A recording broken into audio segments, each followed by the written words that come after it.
নমস্কার, মামনি ভিলেজ ফুডে সবাইকে স্বাগত জানিয়ে আজকে নতুন ধরনের একটা রেসিপি শেয়ার করব বন্ধুরা।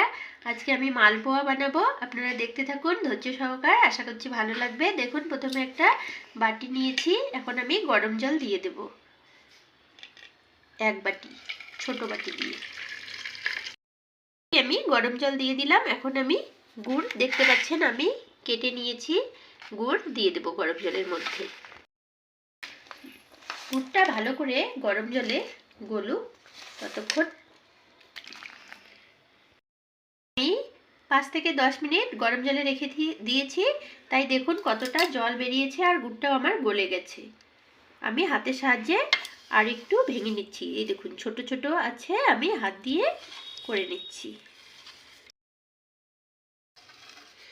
আমি এদিকে এক বাটি চালের গুঁড়ো রেখেছিলাম, এখন আমি আস্তে আস্তে মিশিয়ে নেব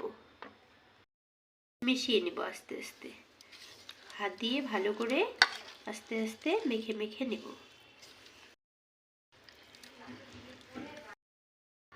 আমি চালের গুঁড়ো মিশিয়ে নিয়েছি, এভাবে আমি অনবরত 10 মিনিট গুলিয়ে নিতেই থাকবো এভাবে। বন্ধুরা, অনেকে পিঠে বানানোর সময় জল বেশি হয়ে যায়, তখন আপনারা কি করবেন আমি আজকে বলে দিচ্ছি। আমি তখন ঘরে অনেকেরই আটা থাকে বা সবারই থাকে, আমারও মনে হচ্ছে পাতলা হয়ে গেছে। আমি 1 কাপ ঘরের রুটি খাওয়া যে আটা হয় সেটা মিশিয়ে নেব, আপনারাও এভাবে করে নেবেন। আমি 1 কাপ আটা নিয়েছি, আমার হালকা হালকা লাগছে, তাই আমি আটা মিশিয়ে নিচ্ছি আস্তে আস্তে। দেখুন, আমি মালপোয়ায় আমি কয়েকটা মৌরি দিয়ে দিচ্ছি, ফ্লেভারটা তাতে সুন্দর আসে।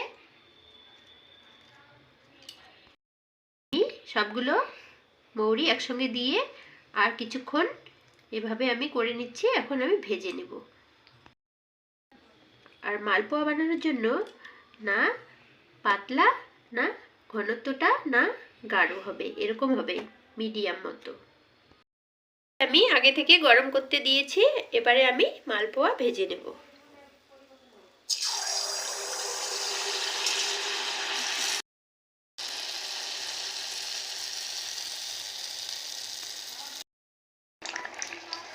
দেখুন আমার মালপোয়াগুলো কত ফুলে উঠেছে, দেখুন।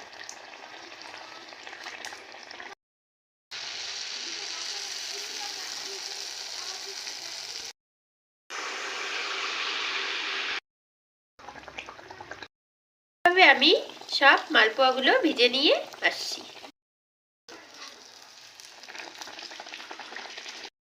দেখুন আমার মালপোয়াগুলো কত সুন্দর ফুলছে।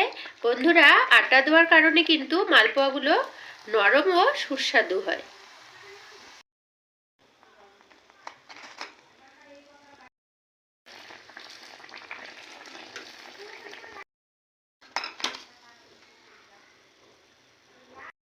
দেখুন আমার মালপোয়াগুলো বলের মতো ফুলে উঠছে। বন্ধুরা, রাত্রে আমি আপনাদের সাথে এই মালপোয়ার রেসিপিটা শেয়ার করলাম, তাই কালার এরকম লাগছে।